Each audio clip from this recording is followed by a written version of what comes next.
दालचीनी का शुमार दुनिया भर में इस्तेमाल होने वाले मारूफ तरीन मसाला जात में होता है।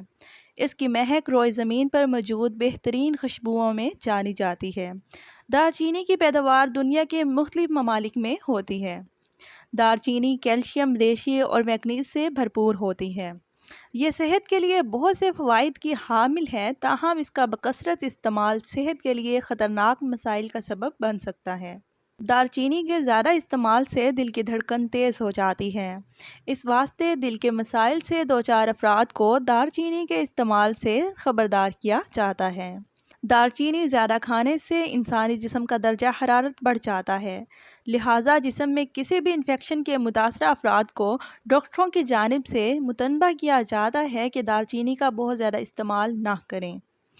दालचीनी से बाज़ अफराद को एलर्जी भी हो सकती है। ये एलर्जी नक्सीर फूटने, आँखों की सोजिश, मैदे में दर्द, हाथों और चेहरे पर सूजन और गुनूदगी की सूरत में सामने आ सकती है।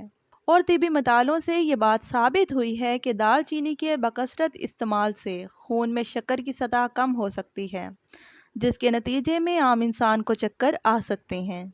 इंसानी जिल्द पर दालचीनी के तेल का वही असर होता है जो तेज़ मिर्च के पाउडर का जिल्द पर होता है, यानी कि इससे जिल्द पर शदीद जलन का एहसास हो सकता है। दालचीनी को एक किस्म का एंटीबायोटिक शुमार किया जाता है, लिहाजा अगर आप किसी बीमारी के सबब किसी भी नौइयत की एंटीबायोटिक खा रहे हैं तो आपको दालचीनी नहीं खानी चाहिए। हो सकता है ये उस दवा के साथ मिलकर एक दूसरे पर असर कर दे और इससे ख़तरनाक नताइज सामने आएँ। तो इस वीडियो को यहीं एंड करते हैं। इंशाल्लाह नेक्स्ट वीडियो में बात होगी एक नए टॉपिक के साथ। खुश रहें, आबाद रहें। अस्सलामु अलैकुम।